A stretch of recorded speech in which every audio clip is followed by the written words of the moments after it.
Assalamualaikum warahmatullahi wabarakatuh. How are you everyone? Hopefully you are always healthy and in the protection of Allah Subhanahu wa Ta'ala.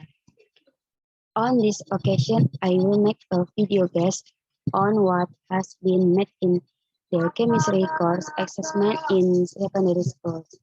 Jadi, dalam video ini saya akan membahas apa yang sudah dibuat dalam tugas mata kuliah chemistry learning in secondary school. Before that, I will introduce myself. My name is Rosiani. Oke, sebelumnya saya akan memperkenalkan nama saya Rosiani from the Faculty of Teacher Training and Education dari Fakultas Keguruan dan Ilmu Pendidikan Universitas Maritim Raja Ali Haji.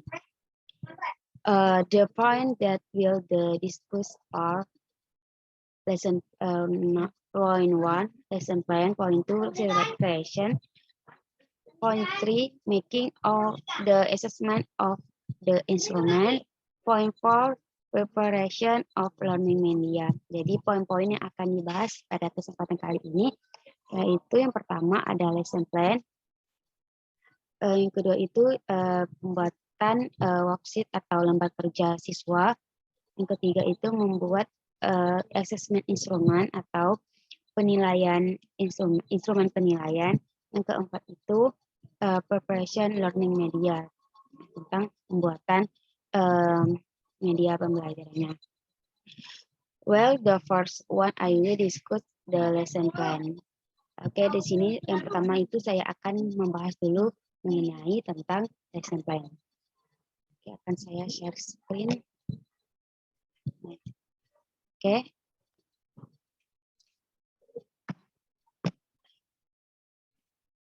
Untuk yang pertama, lesson plan itu atau rencana belajar. Yang pertama itu ada subjeknya chemistry atau pembelajaran itu pada pembelajaran kimia pada kelas 10 tahun ajaran 2020-2021, lesson length 2 dikali 24 menit. Jadi durasi pelajaran itu atau alokasi waktunya itu 2 kali 24 menit. Di poin A, lesson plan title, properties of metals. Jadi judul rencana pembelajarannya itu adalah sifat logam. This lesson helps students to introduce the difference between metals and non-metals, as well as to explain the reaction of metals. Jadi pelajaran ini membantu siswa untuk memperkenalkan perbedaan antara logam dan non-logam, serta menjelaskan reaksi logamnya nanti. Di poin B-nya, learning outcomes atau hasil belajarnya, itu nanti atau tujuannya itu, at the end of these units, a student will be able to study the physical properties of metals and non-metals, differentiate between the physical properties of metal and non-metals. Di akhir unit ini, siswa akan mampu untuk mempelajari sifat fisik logam dan non-logam, membedakan antara sifat logam dan non-logam. Next, to explain the general chemical properties of metals, limited to their reaction. Jadi untuk menjelaskan sifat kimia umum itu nanti dilihat daripada reaksinya nanti. Di poin C-nya itu media use atau media pembelajarannya nanti itu menggunakan PPT, terus ada gambar dan ada saya memasukkan video di akhir PPT nanti. Video eksperimen. Di poin D, learning method atau model. Jadi di sini merupakan metode atau model pembelajarannya itu yang akan saya gunakan. Problem solving, diskusi, question and answer. Jadi di sini adalah model pembelajaran itu menggunakan problem solving, tanya jawab, dan diskusi tanya jawab. Nah, di poin E, study activity, stage opening activity or introduction, di tahap pembukaannya itu atau kegiatan pembukaan. Yang pertama itu per according to just respective belief. Jadi berdoa menurut keyakinan masing-masing. Jadi nanti guru sebenarnya itu nanti siswa akan berdoa masuk di kelas, pokoknya berdoa untuk pembukaan. The next stroke, the introduced activities. Students will learn the classification of metals and non-metals. Jadi melalui pengenalan kegiatan, siswa akan mempelajari klasifikasi logam dan non-logam. Yang selanjutnya itu mahasiswa bisa menentukan logam dan non-logam dalam kehidupan sehari-hari. Nah, rentang waktunya itu sekitar 15 menit. Nah, untuk tahap core activities atau tahap kegiatan intinya, yang pertama itu understand the physical properties of mental and non-mentals.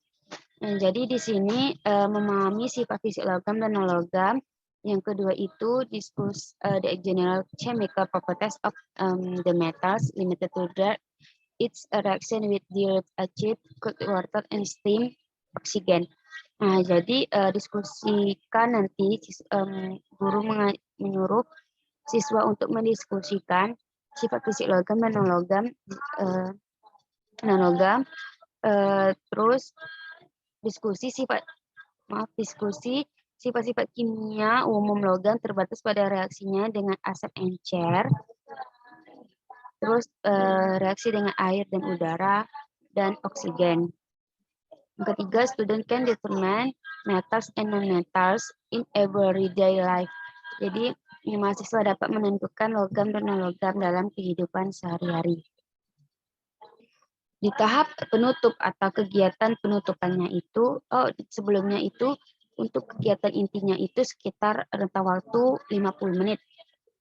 Nah, untuk kegiatan penutupnya itu, before closing, the teacher gives student the opportunity to ask question. Jadi sebelum menutup, guru memberikan kesempatan mahasiswa atau peserta didik ini untuk bertanya apa yang belum diketahuinya. Nah, yang kedua itu give worksheet assessment to student, memberikan lembar kerja peserta didik nanti. Next, linking futures learning itu menghubungkan nanti pembelajaran dengan pembelajaran yang akan datang. Yang terakhir, close the study by praying. Jadi sebelum pembelajaran ditutup, berdoa, dan rentang waktunya itu sekitar 25 menit. Baik, untuk poin F-nya atau assessment-nya itu atau penilaiannya itu yang informalnya active student ask question in the learning process. Jadi siswa aktif bertanya dalam proses pembelajaran. Yang formalnya itu students will complete worksheet. Jadi mahasiswa akan mengerjakan lembar kerja peserta didiknya nanti. Oke, kita lanjut ke pembahasan mengenai worksheet. Sebenarnya itu pembahasan mengenai worksheet atau lembar kerja peserta didik. Nah, jadi di sininya itu ada identitas peserta didiknya, ada nama, kelas, namanya nanti nama peserta didik, kelas ke-10, subjeknya itu chemistry atau materinya itu materi kimia. Nah, jadi di sini ada perintahnya, do the exercise below correctly. Jadi kerjakan latihan soal di bawah ini dengan benar. Nah, untuk soal pertama, mention the difference between metal and non-metal. Jadi sebutkan perbedaan sifat fisik dari logam dan non-logam. Dan nomor 2, look at the picture below. Jadi perhatikan gambar di bawah ini. Jadi nanti ada 2 gambar. Jadi di sini peserta didik bisa menganalisis apa yang diketahui pada gambar di atas. Nah, soal nomor 3, make an example of a metal reaction that reacts with oxygen. Jadi buatlah soal nomor 3 ini buatlah contoh reaksi logam yang bereaksi dengan oksigen. Nah, untuk soal nomor 4, There are several metals, magnesium, aluminium, Cu, and Zn. Predict the reaction and come up with a reason if 0.1 aluminium introduced into sulfuric acid at room temperature. Jadi soalnya itu terdapat beberapa logam magnesium, aluminium, Cu, dan Zn. Prediksikan reaksi yang terjadi dan kemukakan alasannya. Jika yang pertama ini aluminium dimasukkan ke dalam asam sulfat pada ruang suhu. Yang kedua ini memanaskan campuran aluminium oksida dan karbon. Terus yang ketiga memasukkan logam Cu ke dalam larutan asam klorida pada suhu ruang. Nah, jadi ini adalah lembar kerja peserta didiknya atau worksheet. Oke. Itu akan membahas mengenai instrumen penilaiannya. Sebentar, saya akan men-share screen instrumen penilaian.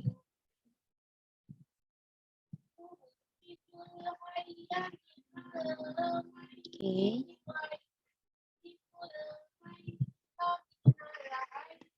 Nah, jadi asesmen instrumennya itu jenjang pendidikannya itu untuk SMA kelas 10 tahun 2020 sampai 2021. Subjek atau materinya itu materi kimia. Nah, di dalam asesmen instrumen atau penilaian instrumen penilaiannya itu pada penilaian pengetahuan ada properties of mental atau sifat dari logam. Ini ada IPK-nya. IPK-nya itu compare the general physical properties of metals and non-metals. Nah, materinya itu tentang physical properties of metal and non-metals, tentang sifat fisik logam dan non-logam. Indikator soalnya itu, jadi nanti diberikan 2 gambar. Peserta didik bisa menganalisis terkait gambar yang disajikan. Nah, jadi level kognitifnya itu pada level tingkat C4. Terus bentuk soalnya itu esai, nomor soalnya itu pada nomor 2, dan bentuk penilaiannya itu tes tertulis atau written test. Nah, untuk di UPK ini ada 2.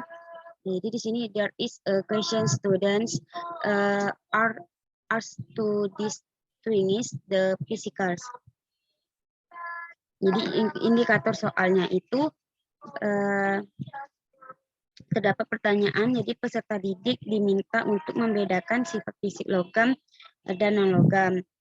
Itu pada level kognitif C2. Bentuk soalnya itu esai pada nomor 1, dan bentuk penilaiannya itu juga tes tertulis. Nah, untuk IPK kedua itu describe the general chemical properties of metals limited to the reaction.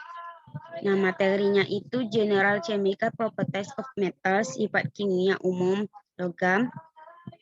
Terus indikator soalnya itu terdapat pertanyaan di mana peserta didik diminta membuat contoh reaksi logam yang bereaksi dengan salah satu senyawa. Nah, itu level kognitifnya C6. Bentuk soalnya itu juga esai, nomor soalnya itu pada nomor 3, dan bentuk penilaiannya itu juga tes tertulis.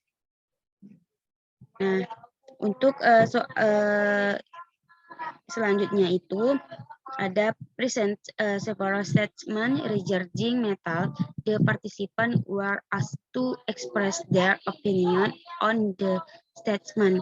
Nah, jadi nanti disajikan beberapa pertanyaan mengenai logam. Peserta didik diminta untuk mengemukakan pendapat atas pernyataan tersebut. Nah, jadi di sini materinya itu terdapat juga sama IPK-nya mengenai sifat kimiawi umum logam. Nah, untuk Nah, level kognitifnya itu C3. Bentuk soalnya itu juga esai, nomor soal pada nomor 4, dan bentuk penilaiannya itu tes tertulis. Nah, di sini ada rumusan soalnya, ada pertanyaan dan ada jawabannya. Nah, jadi di sini saya memasukkan penilaiannya itu seperti ini. Di sini ada pertanyaannya dan juga ada jawabannya. Oke, baiklah, selanjutnya itu saya akan membahas mengenai tentang learning media. Oke, bentar saya akan share screen.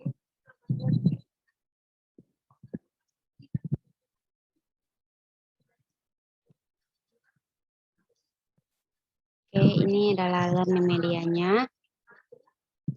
Ya, nah di sini ada learning outcome-nya sudah saya bahas tadi di lesson plan. Nah, oke, saya akan menjelaskan atau memberikan gambaran sedikit tentang media PPT ini. Nah, yang pertama itu sifat fisika logam. Nah, jadi sifat fisika logam ini terdapat beberapa.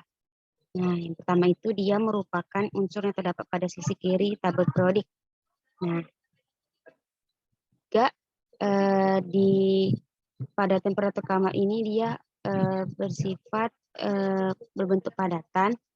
Nah, kecuali merkuri. Nah, terus metal are good conductor of electricity and heat. Jadi logam ini merupakan konduktor atau panas yang sangat baik. Nah, selanjutnya high boiling point and melting point. Nah, jadi dalam ini type point melting ini itu titik didin titik leburnya itu sangat tinggi. Dintable dia itu bersifat lunak dan bisa dicetak, elastis, buram, juga naturally lustrous. Jadi secara alami itu dia berkilau. Oke. Next.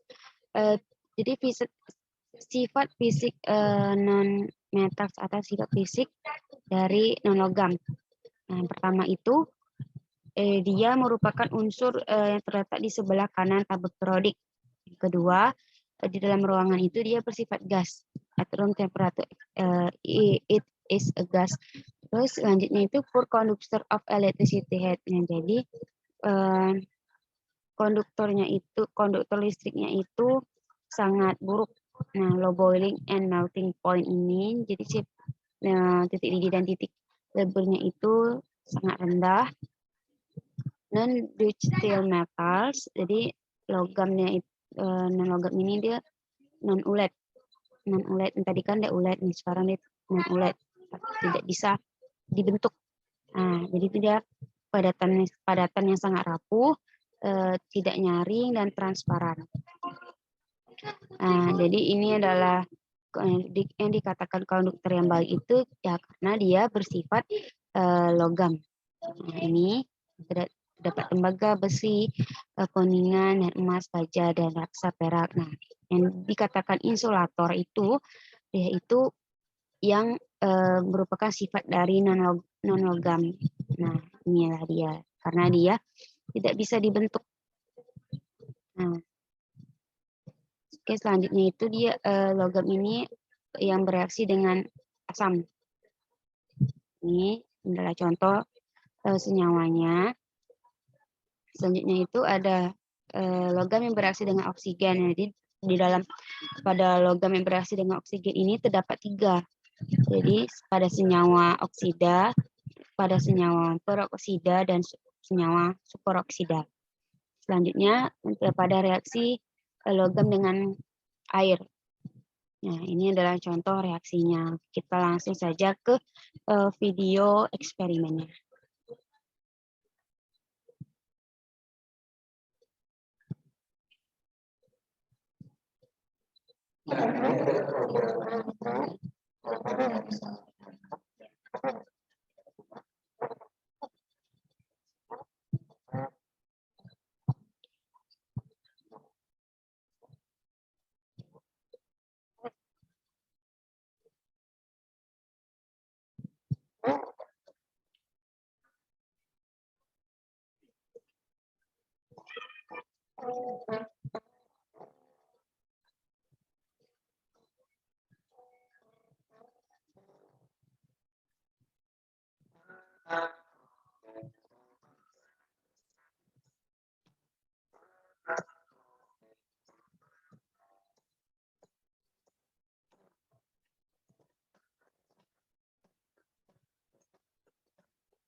Oke, nah jadi ini sudah bisa teman-teman lihat ya, di mana pada logam Na itu nanti dia akan bereaksi dengan airnya.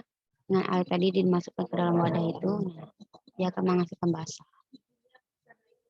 Karena dia bereaksi sangat cepat.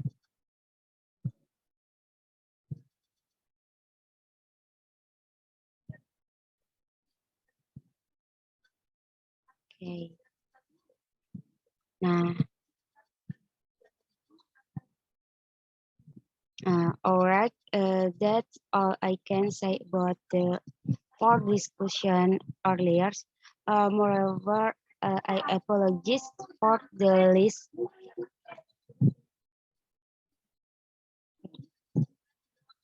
Oke, jadi baiklah. Jadi cukup sekian yang bisa saya sampaikan mengenai 4 pembahasan tadi. Jadi terlebih terkurang saya mohon maaf. Wassalamualaikum warahmatullahi wabarakatuh.